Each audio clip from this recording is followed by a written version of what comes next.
ونصلي ونسلم على رسوله الكريم أما بعد فأعوذ بالله من الشيطان الرجيم بسم الله الرحمن الرحيم وما أنفقتم من شيء فهو يخلفه آمنت بالله صدق الله العظيم إن الله وملائكته يصلون على النبي يا أيها الذين آمنوا صلوا عليه وسلموا تسليما اللهم صل على سيدنا ومولانا محمد معدن الجود والكرم وآله وأصحابه وبارك وسلم صلاة وسلاما عليك يا سيدي يا رسول الله وعلى آلك وأصحابك يا حبيب الله. حمد و صلاۃ کے بعد اولا اللہ تعالیٰ کا بے حد شکر اس کا فضل اور احسان کہ اس نے آج ایک بار پھر ہم سب کو اس اہم روحانی تربیتی اصلاحی محفل میں شرکت کی سعادت عطا فرمائے. اللہ تعالیٰ ہم سب کی حاضری قبول فرمائے اور ہم سب کو اس محفل کا فائدہ عطا فرمائے. قرآن مجید فرقان حمید میں اللہ تعالیٰ نے دنیا کی زندگی کا ایک دستور، ایک اصول کلیہ بیان فرمایا ہے کہ وما انفقتم من شیء فهو یخلفہ، کہ تم جو چیز بھی خرچ کرو گے اللہ تعالیٰ اس کو تمہارے پیچھے باقی رکھے گا یا اس کا نتیجہ دنیا میں تمہارے سامنے رکھے گا.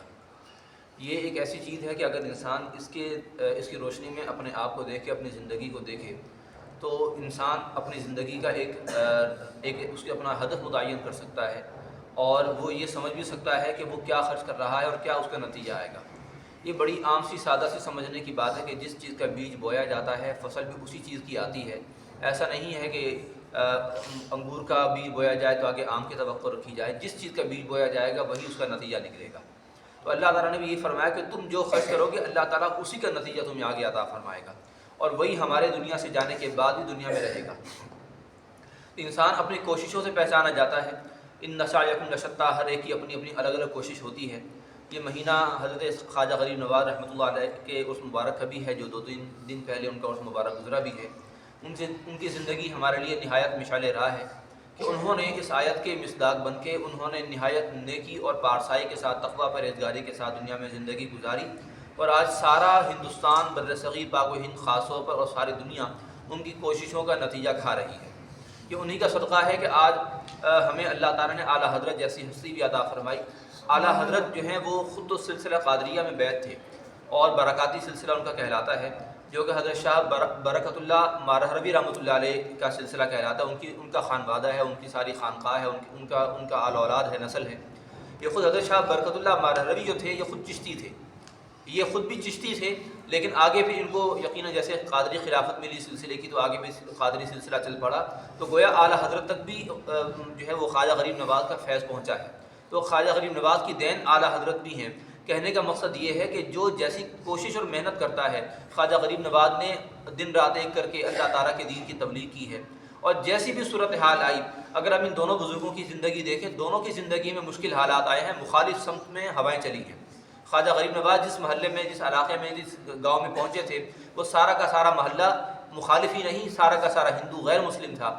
وہاں پر آپ نے مخالف فضا میں بیٹھ کر بھی دین کی بات کی تو اس انداز سے کی، اس ایسی حکمت کے ساتھ کی کہ سارا علاقہ مسلمان ہوا اور اللہ تعالیٰ نے آپ کی وجہ سے کئی لوگوں کو مسلمان کیا اور وہ فیض آج تک چلتا رہا ہے.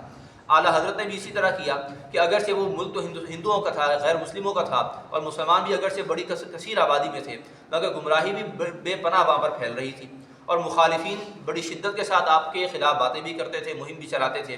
مگر اللہ تعالیٰ نے جیسی خواجہ غریب نواز کی مدد کی، اللہ نے آپ کی مدد بھی کی اور آج دنیا بیٹھ کے ان کا سارا جو ہے وہ ان کی محنتوں کا پھل کھا رہی ہے. آج اللہ کے فضل سے ہمارے پاس ایمان بھی پہنچا اور ایمان کی حفاظت کے ذرائع بھی پہنچے. تو یہ اللہ تعالیٰ نے جو اصول بیان کیا ہے، اس اصول کو سمجھنے کی ضرورت ہے کہ وما انفقتم من شیء فهو یخلفہ. اچھا پھر اس چیز کے اندر یہ بھی اہم ضروری بات ہے کہ ہم اپنی اولاد میں بھی جو چیز خرچ کریں گے آگے اسی کا نتیجہ ہمیں ملے گا.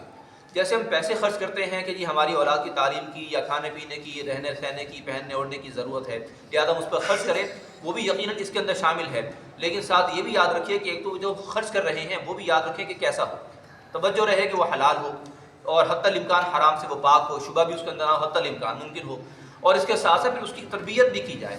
جو ہم اس کی تربیت کریں گے، تربیت کل کو بولے گی، دنیا کے سامنے کل کو تربیت آئے گی، وہ تربیت اس کی پہچان بنے گی کہ یہ فلاں باپ کا بیٹا، فلاں گھر کا بچہ ہے. یہ تربیت بولتی ہے، یہ نتیجہ ہوتا ہے.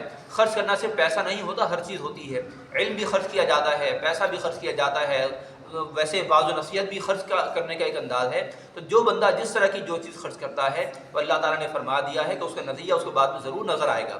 اچھا، ہم اگر اچھا خرچ کریں گے اللہ تعالیٰ اچھا نتیجہ عطا فرمائے گا، خدا نہ خاصا کوئی برا خرچ کرے گا تو وہ برا نتیجہ بھگتے گا۔ اللہ تعالیٰ سے دعا ہے کہ جو کچھ بیان کیا اللہ تعالیٰ قبول فرمائے اور ان باتوں کو سمجھنے کی اور ہم سب کو عمل کی توفیق عطا فرمائے۔ ما علیہ الا البلاغ۔